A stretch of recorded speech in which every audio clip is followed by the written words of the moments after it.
Hey guys, I want to talk about a sneaky fault that might find its way into your techniques, even if you are doing a good job listening to some of the most common cues about your stances. Like if you hear push your knee out so you can't see your toes, or get your toes pointed the right way, or anything about the dimensions, the width, the length, that you could have all of that right and still be making this very sneaky mistake. And it is to allow your knees to collapse inward and to pronate your feet, which means to kind of get the weight on the insides of your feet. And this whole sort of collapsing structure can exist without you really realizing, especially because it's not covered by some of the most common cues. All right, so I want to show you what to think about in order to start fixing that. And it's a strange thing, because what you're really going to have to think about are your hips and activating some of the musculature in your hips to get the weight on the outsides of your feet and to get your knees pushed out into a more athletic position. So let me show you what I mean. All right, you're in your square stance, and if you guys can see this, so I'm in my square stance, and I'm here, and I've got my knee and my feet set up, and everything is at this point right. But here's the fault: to have this knee collapse inward. You guys can see that from there. Now, I can't see my toes, and my dimensions are good, and my knee is certainly bending, but this inward collapse is a problem because it is very unstable from certain directions. And now, the idea that I would then use this leg to drive me anywhere, yeah, that's not going to happen. It's so unathletic to have all that weight on the insides of your feet and your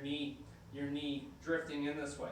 So as I push this knee outward, now I can drive with that front leg to where I want to go, and I have the stability, and now everything's great. But when you do that, so I want everybody to do that, collapse inward. Now when you push this out, think about which muscles are you using to do that.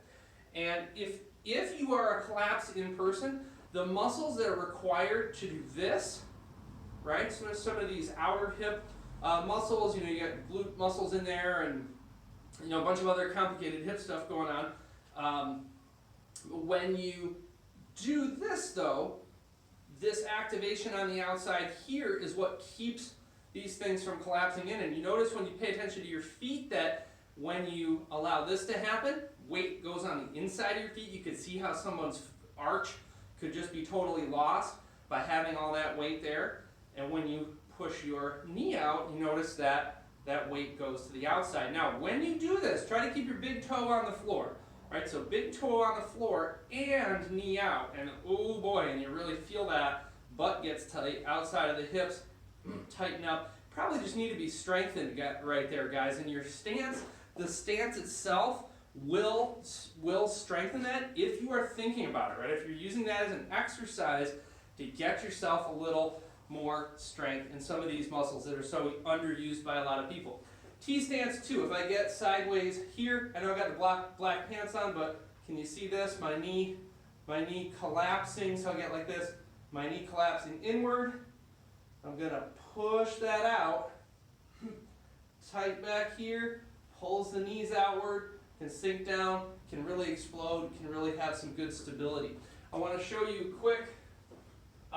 If you're having a hard time just like feeling, how do I activate those muscles?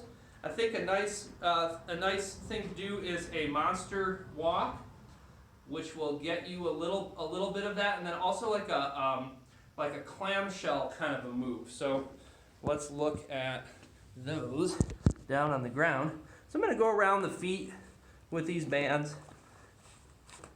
This is pretty hard, if you have your feet here, and then what I would do is just get out into a horse stance with the bands around the middle of my feet, and then I would slide in, and I would just try to keep my hips and my shoulders even and do a real controlled walk to one side and then back, and that really wakes up these guys.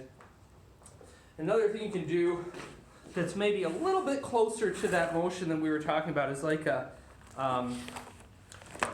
clamshell kind of a move. So I'm going to bring these up around my knees and go here, kind of post up on an elbow, and then just raise one knee, trying not to move my hip too much, but just to bring a knee out.